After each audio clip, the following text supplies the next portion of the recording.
안녕하세요. 건축가 박정환입니다. 저는 현재 홍익대학교 건축도시대학 교수로 있고요. 심플렉스 건축사사무소 대표, 그리고 서울빌딩스 건축고문으로 있습니다.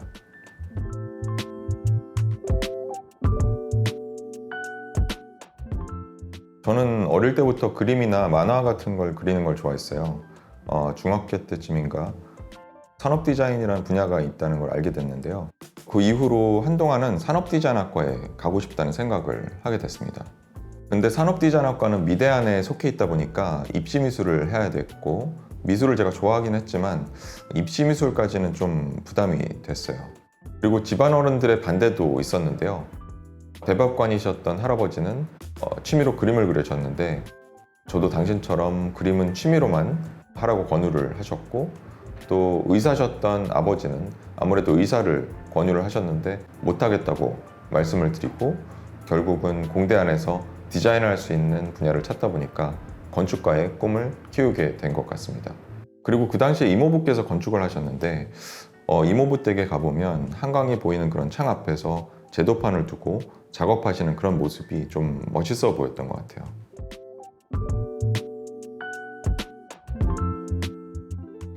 처음엔 서울대학교 도시공학과에 입학을 했는데요. 당시에는 건축학과보다 더 큰 스케일로 디자인을 할 수 있을 거라고 생각을 했었는데, 좀 공부를 해보니까 제가 생각했던 설계와는 좀 많이 다르고 오히려 도시 계획에 더 가까운 것 같더라고요. 2학년을 마치고 군대 입대를 해서 이런저런 생각을 하다가 군대 제대 후에 건축학과로 전과를 하게 됐습니다. 그렇게 가고 싶어서 전과까지 했는데 막상 가보니까 건축은 생각해야 될 것도 많고 또 따라가야 될 것도 굉장히 많더라고요. 그래서 굉장히 힘들었고, 어쩔 때는 포기하고 싶은 그런 좌절스러운 순간들도 있었는데, 포기를 하기에는 더 이상 돌아갈 것도 없더라고요. 그래서 했습니다.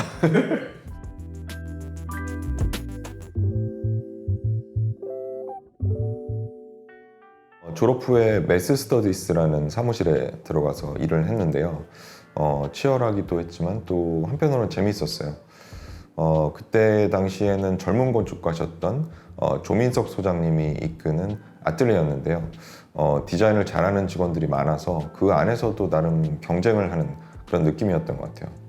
조민석 소장님은 네덜란드의 OMA라는 굉장히 유명한 사무실에서 실무를 하셨는데요.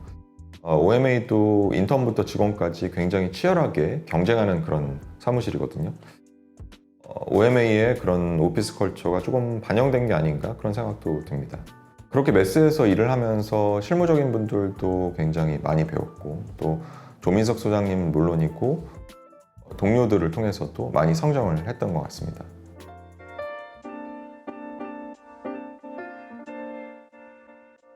그렇게 3년 정도 실무를 익힌 후에는 건축을 하는 사촌 형의 권유로 미국 유학을 결심하게 됐습니다. 사실 학사 졸업 후에 바로 갈까도 생각을 했었는데, 사촌 형은 한국에서 실무를 익히고 가라고 조언을 해줬어요. 이제 유학 가서 공부를 하면 내가 어떤 건축을 하고 싶은지 찾을 수 있을 것 같았습니다. 맨날 사무실에서 일만 하다가 학교에 가서 저의 작업을 하니까 오랜만에 너무 재밌었어요. 똑같이 밤새서 하는 거지만 전혀 다른 느낌이었고요. 첫 해는 아직 재건축을 찾기 전이었던 것 같아요. 매스 스터디스에서 했던 그런 방식을 조금 비슷하게 해보기도 하고, 여러 가지 다른 것들을 시도하다가 졸업할 때쯤에는 내가 하고 싶은 그런 건축이 무엇인지 어느 정도 찾게 됐던 것 같습니다.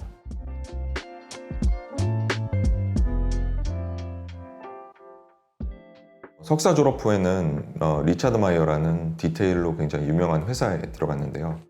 한국에서 일했던 매스 스터디스와는 정반대의 오피스 컬처를 가진 사무실이었습니다. 일단 각 회사의 디자인 스타일도 전혀 달랐고요. 사무실 규모는 한 4, 50명 정도로 비슷했는데 매스 스터디스는 젊은 회사였고 또 조금 자유분방한 그런 컬처를 가진 분위기였는데, 리차드 마이어는 제가 있었을 때 이미 한 80세 정도 되셨고 굉장히 초기에 프리츠커상을 받으셨던 분이고요. 디자인 스타일만큼 조금 경직된 그런 오피스 컬처를 가진 곳이었습니다. 제가 있었을 땐 그 정도는 아니었지만 예전에 듣기로는 흰색 책상에 커피잔을 놨다가 컵 모양으로 이렇게 커피가 묻으면 혼났다고 하더라고요. 옷만 봐도 매스 스터디스에서는 뭐 반바지나 후드티나 이렇게 조금 편하게 입는 사람들이 많았고, 리차드 마이어에서는 처음 들어갈 때 나눠주는 그런 안내문 같은 게 있는데 거기 드레스 코드는 비즈니스 캐주얼이다 라고 이렇게 공식적으로 써 있을 정도로 이렇게 옷에 대한 그런 규정들도 있었습니다. 저는 매스 스터디스에서도 너무 재밌게 일을 했지만 또 리차드 마이어의 그런 오피스 컬처도 저한테는 생각보다 잘 맞더라고요. 지금 저희 회사의 오피스 컬처는 그 둘의 중간쯤 되는 거 아닌가 생각이 듭니다. 이렇게 다른 리차드 마이어 회사를 가게 된 이유는 이제 좀 연차가 쌓이면서 실무적인 부분과 디테일 같은 부분들을 리차드 마이어에서 좀 더 체계적으로 배워보고 싶었어요.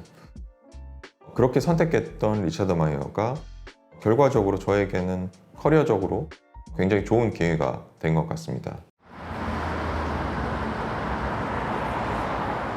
제가 입사할 때쯤에 우연히 리차드 마이어에서 처음으로 한국 프로젝트를 수주하게 됐는데요. 많은 분들이 아시는 강릉 시마크 호텔이었습니다. 기존 부지에는 1971년에 문을 연 호텔 현대 경포대가 있었는데요. 현대중공업에서 이 호텔을 철거하고 새로운 브랜드의 호텔을 짓는 프로젝트였습니다. 현대중공업에서는 원래 지명현상 설계로 진행하기로 했었는데 저희가 현장 설명회를 참석하려고 갔더니 리차드 마이어에게 이 프로젝트를 맡기기로 했다고 하더라고요. 저는 그때 당시에 3년차 정도 됐어가지고 팀 내에서 한 중간쯤 정도 되는 위치였는데 아무래도 제가 한국 사람이다 보니까 클라이언트와 소통을 한다던가 그런 일들을 하게 되면서 제 연차에 비해서는 중요한 일들을 계속 하게 됐습니다. 그리고 또 제 위에 계시던 선임이 다른 곳으로 이직을 하게 되면서 프로젝트 아키텍트를 맡게 됐습니다. 저는 미국에서 일하면 맨날 칼퇴근을 하는 줄 알았어요. 근데 해보니까 아니더라고요. 더군다나 이제 제가 한국 프로젝트를 하다 보니까 그리고 현대중공업이라는 대기업과 일을 하다 보니까 한국의 페이스로 일을 하게 되더라고요. 거의 매일 야근을 했고요. 시차 때문에 저녁에 컨퍼런스 콜을 하는 경우도 굉장히 많았고요. 여러 가지로 힘든 시기이긴 했지만 커리어적으로는 굉장히 좋은 기회였고 또 많은 것을 얻은 그런 기회였던 것 같습니다.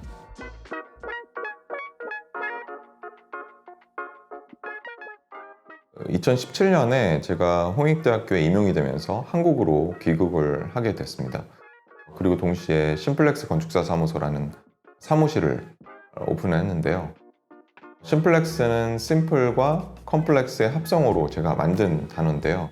리차드 마이어에서 제가 이제 여러 프로젝트를 진행하고 디테일에 대해서 고민을 하고 하면서 결국 겉을 단정하게 만들기 위해서는 그 안에 들어가는 그런 구성물들이 더 복잡해지는 그런 현상들을 보게 됐습니다. 그러면서 건축에서 심플한 모습을 구현하기 위해서는 내부가 오히려 더 컴플렉스해진다는 그런 생각을 하게 됐어요. 그렇게 심플과 컴플렉스를 합친 심플렉스라는 이름의 회사를 만들기로 하고 이게 저의 건축 필로소피가 됐습니다.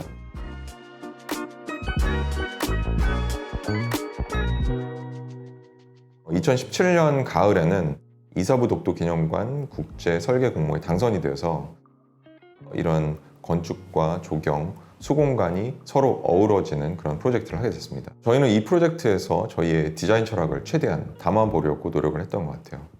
전시관이라는 그런 프로그램은 건축가가 본인의 건축 철학을 구현하기에 굉장히 좋은 프로그램이에요.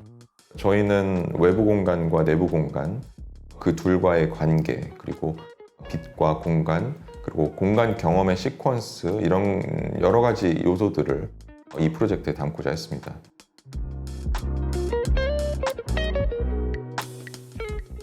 제가 리차드 마이어에 있으면서 여러 고급 디테일들을 배우기도 하고 여러 가지 많은 것들을 배웠는데 한국에 와서 수주한 그런 작은 프로젝트에 이런 것들을 구현을 하려다 보니까 공사비는 제한되어 있는데 거기서 이런 고급 디테일들을 구현하기는 어렵더라고요. 그래서 자연스럽게 한국의 실정에 맞게 또 공사비가 많이 들지 않는 한도 내에서 외적으로는 또 우리의 디자인 필로소피에 맞는 그런 디자인을 구현할 수 있는 방법들을 찾게 됐습니다.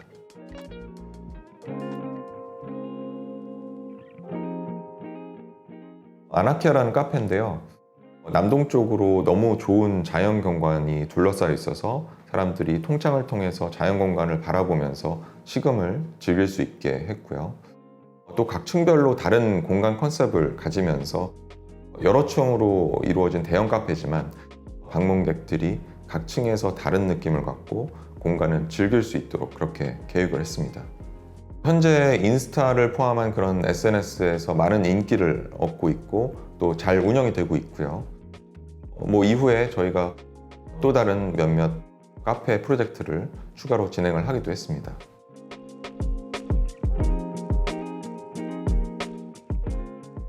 현재 서울빌딩스와 함께 진행을 해서 설계를 마치고 공사 중에 있는 신사동 메디컬 빌딩 프로젝트가 있는데요. 이곳은 다소 협소한 부지를 가지고 있지만 용적률과 건폐율을 최대로 해서 8층으로 최대한 올렸고요. 최근에는 한시적 용적률 완화를 통해서 설계 변경을 하고 9층까지 더 많이 올렸습니다. 아버지와 동생이 의사여서 평소에 병원과 관련된 여러 가지 이야기들을 많이 듣게 되는데요. 병원은 굉장히 기능이 중요한 프로그램이에요. 그러면서 동시에 개인 병원 같은 경우에는 로비 같은 공간들이 환자들에게 어떤 이미지를 갖게 하는가도 굉장히 중요하거든요. 그래서 이런 부분들이 이 프로젝트를 하면서 반영이 된 것 같습니다. 건물 디자인은 저희 디자인 철학과 일맥상통하게 형태적으로 화려하기보다는 모던하고 세련되면서 또 다른 건물에서는 볼 수 없었던 그런 새로운 느낌을 주도록 설계되었습니다.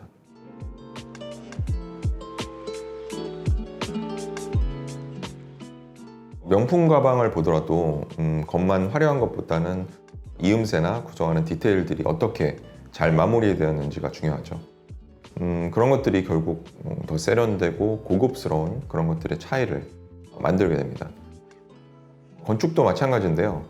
겉으로 화려한 형태는 처음에는 이목을 끌 수는 있겠지만 결국 오래 가지는 못하는 것 같습니다. 저희는 외형적인 화려함을 추구하기보다는 건축의 세부 요소들과 디테일들을 완성도 있게 만들어내려고 하고 또 더 좋은 퀄리티의 건축, 더 좋은 공간을 만들려고 합니다.